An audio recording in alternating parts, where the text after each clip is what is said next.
Mas Al Aidit itu ya. Ini udah diaduin lagi saya sama Aidit ya. Pak Darwis, mungkin kalau buat prediksi tadi TNI kita masih banyak yang baik, tapi mereka tidak cukup berani. TNI yang berani yang pensiunan, Pak.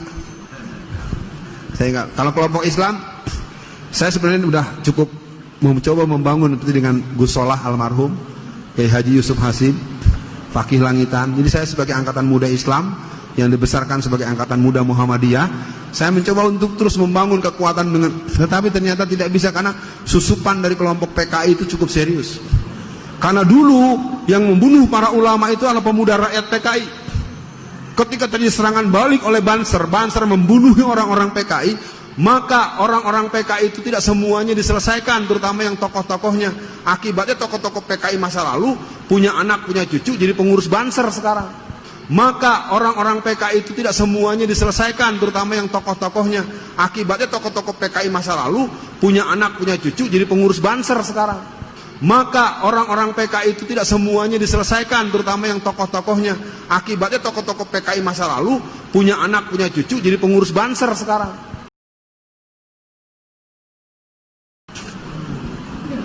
Begitu, bukan kata saya, ini penjelasan dari ulama-ulama NU yang dekat dengan saya. Mereka juga bingung nih, anak-anak kok jadi mau bakar bendera tauhid, bendera la ilaha illallah kok dibakar gitu. Itu juga pertanyaan, mereka bertanya-tanya, siapa nih yang ngajarin mereka? Jadi karena dulu kalau kata orang operasi nggak tuntas. Jadi benih-benihnya masih ada.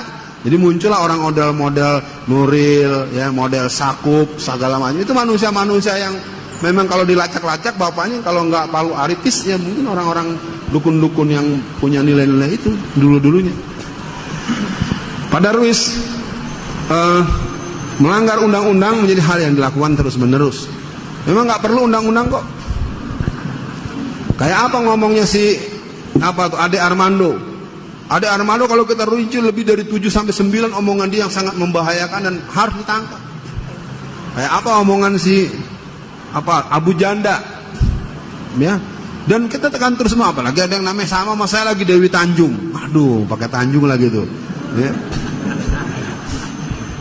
Nah, jadi sekarang kalau pertanyaan Bapak tadi soal bergerak, kalau bergerak menurut saya, kalau saya sudah kemarin sampai ke Kalimantan Timur, di beberapa tempat, itu penduduk-penduduk masyarakat itu sudah bersiap.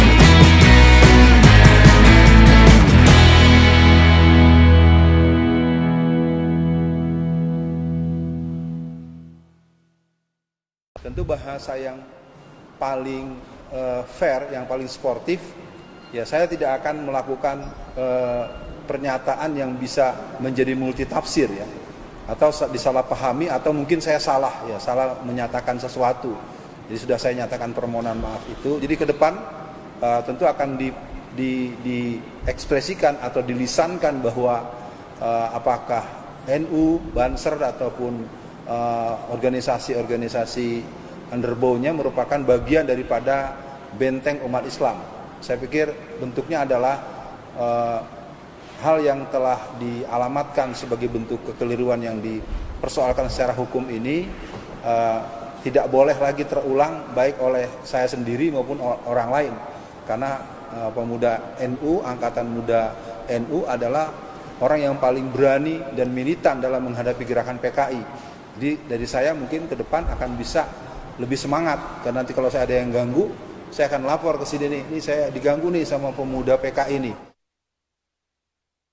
Al-Ustadz Pada Tanjung, tentu saja sebagai sesama muslim, sebagai sesama warga bangsa Indonesia, atas permintaan maaf ini tentu kita juga menerima permintaan maaf, karena kita ingin sesungguhnya kehidupan yang tetap rukun, tetap damai, apalagi kita ini dilakukan oleh satu pandangan keagamaan yang sama, ya, juga satu bangsa yang sama, sehingga islah bagaimana disebut di dalam ayat yang dibacakan oleh sahabat Al-Ustadz Pada Tanjung tadi, menjadi dasar bagi kita untuk melakukan perjanjian perdamaian. Waalaikumsalam. Pak, mungkin boleh ditegaskan lagi Pak, ini untuk perdamaian yang kali ini ditempuh antara dengan GP Ansor dan juga dari Alfian Tanjung, ini sebenarnya inisiatif dari siapa Pak? Tentu kalau inisiatif meminta perdamaian tentu dari tergugat ya, karena pasti lebih rasional seperti itu. Jadi mereka yang mengajukan permohonan untuk perdamaian atas kasus yang terjadi. Ya, karena di dalam mediasi itu Ustadz Alfian Tanjung sudah menyatakan permintaan maaf, sudah mengakui kesalahannya, sudah secara terbuka kepada publik menyampaikan permintaan maaf itu melalui konferensi pers yang tadi sore kita saksikan bersama. Kemudian dia juga berkomitmen untuk menjaga marwah dan martabat dari Ansor, dari Banser dan Nahdlatul Ulama, juga bersedia untuk membayar kerugian material ya yang sejumlah 9.999.999, 10 juta kurang Rp1, yang itu nanti akan kita serahkan secara penuh kepada Kekas Masjid Kiai Haji Abdurrahman Wahid. Ya. Jadi di dalam salah satu perjanjian itu, kalau yang bersangkutan melakukan hal yang sama dan itu membuat keresahan, membuat kemarahan, mencemarkan nama baik Gerakan Pemuda Ansor, tentu kita akan menempuh langkah hukum berikutnya. Begitu.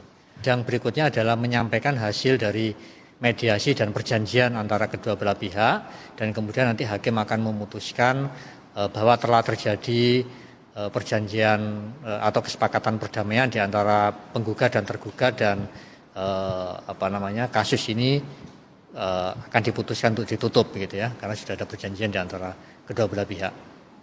Ya, karena beliau sudah mengakui kesalahannya, kekeliruannya, beliau sudah meminta maaf kepada publik dan sudah setuju dengan permintaan kita dalam perjanjian perdamaian itu. Semuanya sudah dipenuhi dan beliau sudah tanda tangan di atas materai begitu ya, yang saya kira dokumennya ini yang akan kita perlihatkan atau kita serahkan kepada Pengadilan Negeri Tangerang.